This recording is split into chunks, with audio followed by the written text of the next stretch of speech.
2 minutes ago. As brazenly exports Syrian oil after earthquake. 3 weeks ago, an earthquake of magnitude 7.7 hit Syria. On Feb. 27, U.S.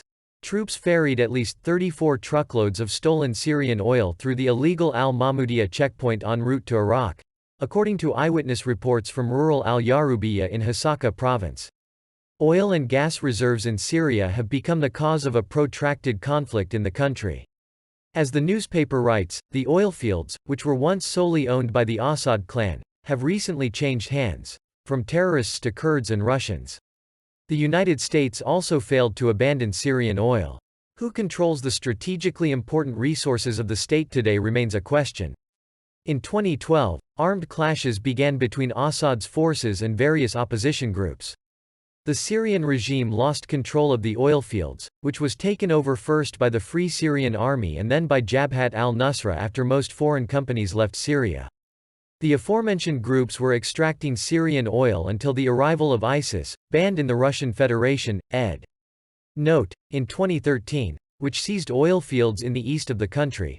By 2014, the Islamic State had taken control of most of the oil fields in Syria, including the largest Al-Omar field in Deir ez-Zor.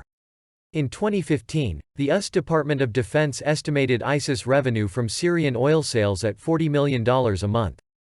But 2 years later, the Islamic State was driven out of much of eastern Syria, and the Washington-backed Kurdish Syrian Democratic Forces took control of the country's oil fields.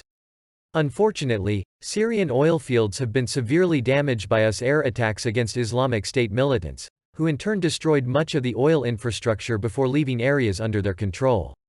It is worth noting that about 70% of Syrian oil is concentrated in the areas of oil fields in northeast Syria, which are under the control of the Syrian Democratic Forces.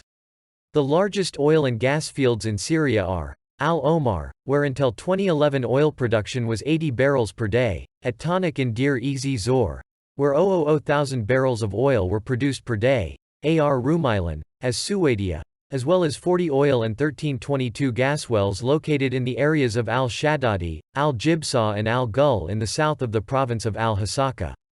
By the way, oil production in the two largest oil and gas regions until 2005 was about 11,000 barrels per day, that is, about 200% of all oil production in Syria.